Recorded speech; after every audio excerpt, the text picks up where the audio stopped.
매일 성경과 함께하는 오늘의 큐티 시간입니다.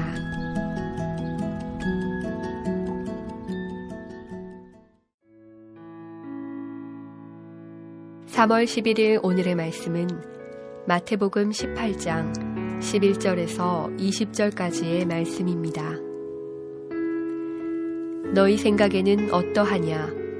만일 어떤 사람이 양 100마리가 있는데 그 중에 하나가 길을 잃었으면 그 99마리를 산에 두고 가서 길 잃은 양을 찾지 않겠느냐? 진실로 너희에게 이르노니 만일 찾으면 길을 잃지 아니한 99마리보다 이것을 더 기뻐하리라. 이와 같이 이 작은 자 중에 하나라도 잃는 것은 하늘에 계신 너희 아버지의 뜻이 아니니라. 내 형제가 죄를 범하거든 가서 너와 그 사람과만 상대하여 권고하라. 만일 들으면 내가 내 형제를 얻은 것이요 만일 듣지 않거든 한두 사람을 데리고 가서 두세 증인의 입으로 말마다 확증하게 하라. 만일 그들의 말도 듣지 않거든 교회의 말하고 교회의 말도 듣지 않거든 이방인과 세리와 같이 여기라. 진실로 너희에게 이르노니 무엇이든지 너희가 땅에서 매면 하늘에서도 매일 것이요 무엇이든지 땅에서 풀면 하늘에서도 풀리리라. 진실로 다시 너희에게 이르노니 너희 중에 두 사람이 땅에서 합심하여 무엇이든지 구하면 하늘에 계신 내 아버지께서 그들을 위하여 이루게 하시리라. 두세 사람이 내 이름으로 모인 곳에는 나도 그들 중에 있느니라.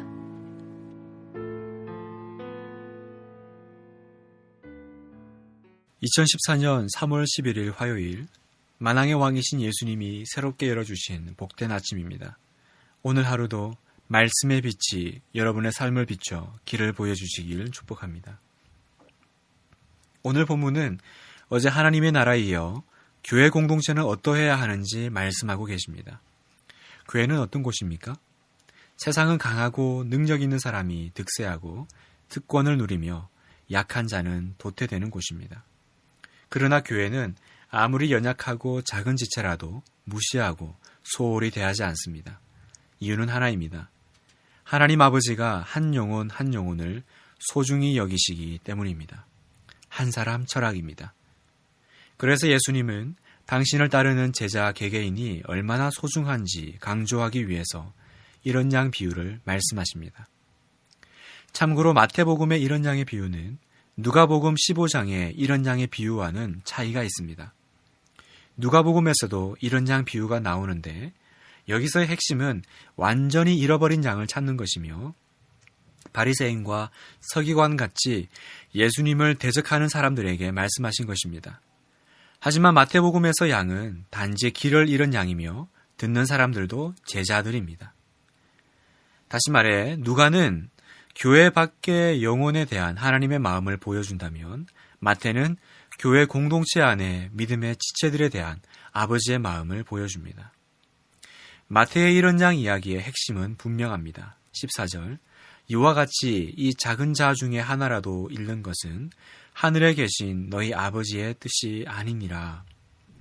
예수님의 제자들은 작은 자들에 대한 하나님의 마음을 가져야 합니다. 그리고 이 비유는 실제적인 지침으로 설명됩니다. 먼저 길을 잃은 양입니다. 15절을 보겠습니다. 내 형제가 죄를 범하거든 가서 너와 그 사람과만 상대하여 권고하라.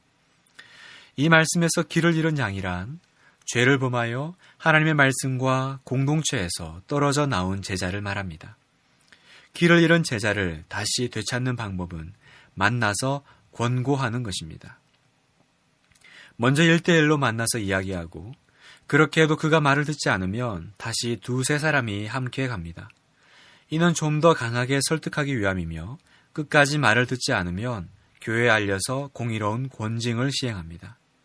기억해야 할 것은 이 모든 것이 한 사람을 재판에 세우기 위한 절차가 아니라 그의 영혼을 구원하기 위해 어떻게든 애쓰고 그 영혼에게 다시 회개하고 회복될 기회를 주기 위함이라는 것입니다.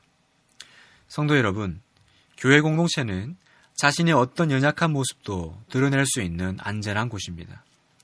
복음 안에서 아직 완전히 성화되지 않은 모습을 그대로 드러낼 때 우리는 하나님의 은혜로 함께 치유를 경험할 수 있습니다.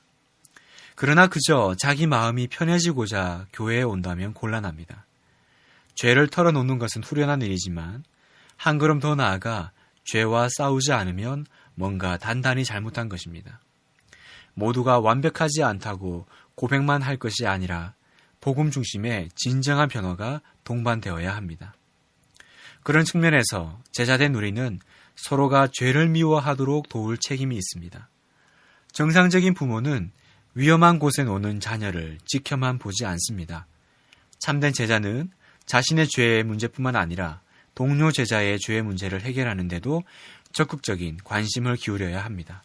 왜냐하면 그 제자가 죄를 지어 멸망하는 것은 하늘에 계신 아버지의 뜻이 아니기 때문입니다. 성도 여러분, 그래서 교회가 소망입니다. 믿지 않는 자들이나 믿는 자들 모두에게 교회는 하나님이 주신 선물입니다.